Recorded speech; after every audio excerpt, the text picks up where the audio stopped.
Rafael, psicólogo, e muitas vezes a culpa é companheira de uma boa consciência. Hoje a reflexão é sobre o rei das maldições, Ryomen Sukuna. Tem spoiler de todo o anime de Jujutsu Kaisen. Vamos lá.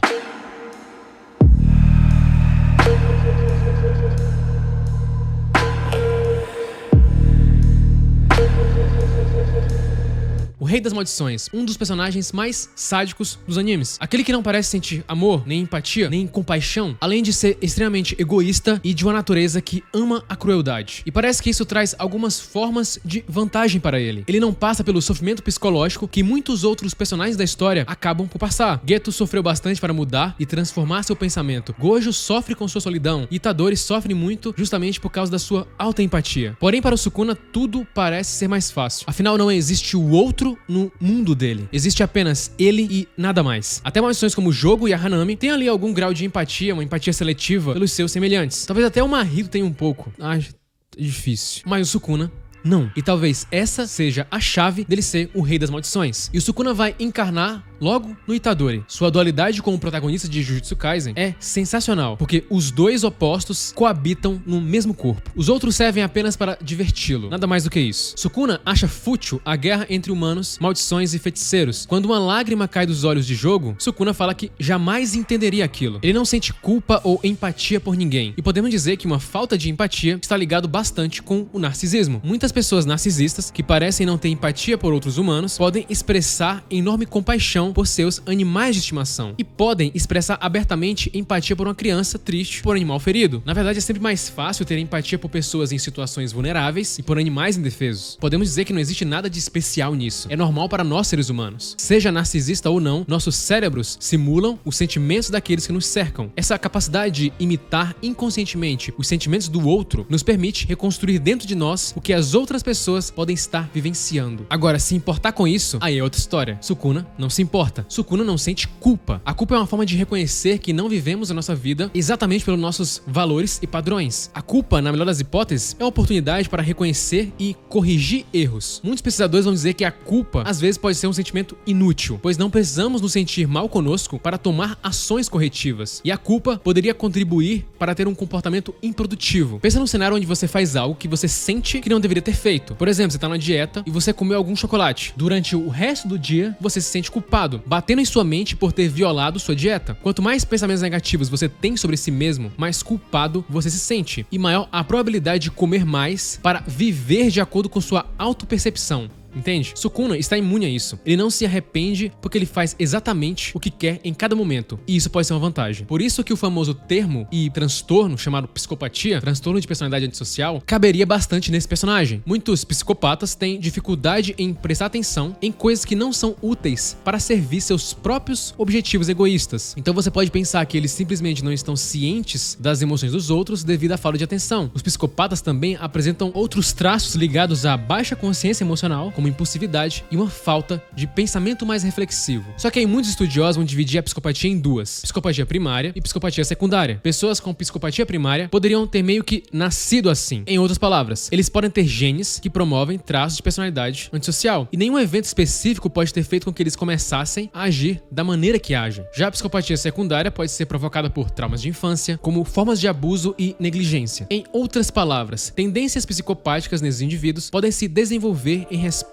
a eventos traumáticos como um mecanismo de enfrentamento. Apenas pontuando que a maioria das pessoas que sofrem abuso não se tornam psicopatas, obviamente, mas isso pode acontecer ocasionalmente. Indivíduos com psicopatia primária tendem a ser mais bem-sucedidos socialmente, implacáveis, manipuladores, e suas respostas emocionais parecem atenuadas. Em contraste, aqueles com psicopatia secundária podem experimentar intensa emoção negativa, como raiva e frustração. Mostram uma maior propensão a assumir riscos, comportamento impulsivo, pensamento de curto prazo e um comportamento criminoso e violento, e por isso muitas vezes acabam na prisão. Podemos dizer que o Sukuna está no espectro da psicopatia primária. Não vemos ele agindo com um comportamento mais impulsivo, pelo menos na maioria das vezes. É curioso que o Sukuna considera, dentre as suas maiores virtudes, o seu desprezo pelos outros, principalmente pelos mais fracos. É uma priorização completa de si mesmo. Ele vai fazer tratos e alianças apenas para se beneficiar disso e preservar sua vida, para continuar com seus prazeres. Isso parece ser muito fácil pro Sukuna, porque ele não tem mecanismos que ajudem a entender o outro, a se compadecer com o outro. Ele faz simplesmente o que ele quer. Ele é o rei do mundo das maldições e também é o rei de si próprio. Todos os seus desejos serão realizados. Ele tem esse poder de colocar os desejos dele acima de qualquer coisa, e sua falta de empatia ajuda ele a fazer isso. A empatia nos ajuda a nos conectarmos e ajudarmos os outros, mas como outras características, pode ter evoluído como um motivo egoísta, usar os outros como uma antena social para ajudar e detectar perigo. De uma perspectiva evolutiva, criar um modelo mental da intenção de outra pessoa é fundamental. A chegada de um intruso, por exemplo, pode ser mortal, então desenvolver sensibilidade aos sinais dos outros pode salvar vidas. Talvez isso não funcione muito bem pro Sukuna, que é um dos seres mais fortes desse universo. A empatia, como eu já falei aqui em alguns vídeos, é muito positiva para nós seres humanos. Criamos laços com elas, os unimos a grupos e isso nos dá uma chance maior de sobreviver. Porém, será que isso funcionaria pro Sukuna? Alguém que não precisa muito bem dos outros, entre aspas, porque ele precisa de um hospedeiro, ele precisou de alguém que libertasse ele? Estudos de neuroimagem sugerem que indivíduos que exibem consistentemente comportamento agressivo e violento, incluindo crianças que prejudicam animais, mostram atividade diminuída na área do córtex pré-frontal do cérebro, uma área responsável pelas funções executivas e pela inibição do comportamento mais impulsivo. Ou seja, não necessariamente, se você tem uma menor empatia, traços de transtorno de personalidade antissocial, isso não te torna um criminoso. Apenas deixa você com uma dificuldade maior de entender a perspectiva do outro. Os psicopatas também apresentam função cerebral reduzida ao tentar ver uma experiência da perspectiva de outra pessoa. Os pesquisadores administraram uma tarefa enquanto eram feitos exames de ressonância magnética funcional em 94 criminosos, todos do sexo masculino, que estavam encarcerados, e testaram-nos quanto a déficits emocionais específicos. Déficits emocionais que o Sukuna parece ter. Os participantes desse estudo visualizaram imagens de duas pessoas interagindo, com uma forma obscurecendo as expressões faciais de uma delas. Os sujeitos foram solicitados a prever, a partir de duas opções, as emoções da pessoa que não conseguiam ver. As emoções alvos que eles poderiam escolher incluíam raiva, medo, felicidade, tristeza e neutralidade. Aqueles que tiveram resultado alto para psicopatia tiveram mais dificuldade com essa tarefa. E esses mesmos sujeitos apresentaram atividades cerebrais reduzidas em áreas do cérebro que são relacionadas à empatia. De fato, se o Sukuna estivesse na nossa realidade, ele poderia sim ser diagnosticado com esse transtorno. E isso poderia explicar o tanto que ele tem dificuldade em entender tais emoções que são, às vezes, bem simples de entender. E o transtorno de personalidade antissocial pode beneficiar, paradoxalmente, alguns indivíduos. Há uma variedade de fatores que podem contribuir para o sucesso de pessoas que possuem esses traços, incluindo inteligência, charme, diminuição do medo e ansiedade. Pessoas com traços psicopáticos também podem ter maior probabilidade de correr riscos e serem mais confiantes e decididas, o que podem ser qualidades valiosas em determinadas carreiras ou em situações. E talvez o mais importante que acontece com o Sukuna é o não medo, o não receio do julgamento dos outros. Apenas se preocupar consigo mesmo, talvez isso poderia ser uma desvantagem, visto que dependemos de outras pessoas. Porém, para o Sukuna, que literalmente não depende de ninguém, obviamente, pensando em um lado menos complexo, afinal, não sei como ele viveria em um mundo onde só existisse ele. Como que seria o Sukuna? Isso pode significar que aqueles com mais imunidade ao estresse e uma disposição para assumir riscos nas suas vidas pessoais e profissionais, apesar de esses serem indicadores de traços psicopatas subclínicos, podem ter uma vantagem única para viver vidas bem-sucedidas, ou para dominar o mundo com seu poder, como é o caso do Sukuna. Dominar o mundo para o Sukuna seria basicamente realizar todos os seus desejos. E a dúvida que paira na minha cabeça quando eu vejo esse personagem é se ele de fato sente o bem-estar, uma felicidade. Será que ele sente isso mesmo? Aristóteles foi um dos primeiros a reconhecer que existem duas maneiras de buscar felicidade. A primeira ele chama de eudaimonismo, em harmonia com o bom,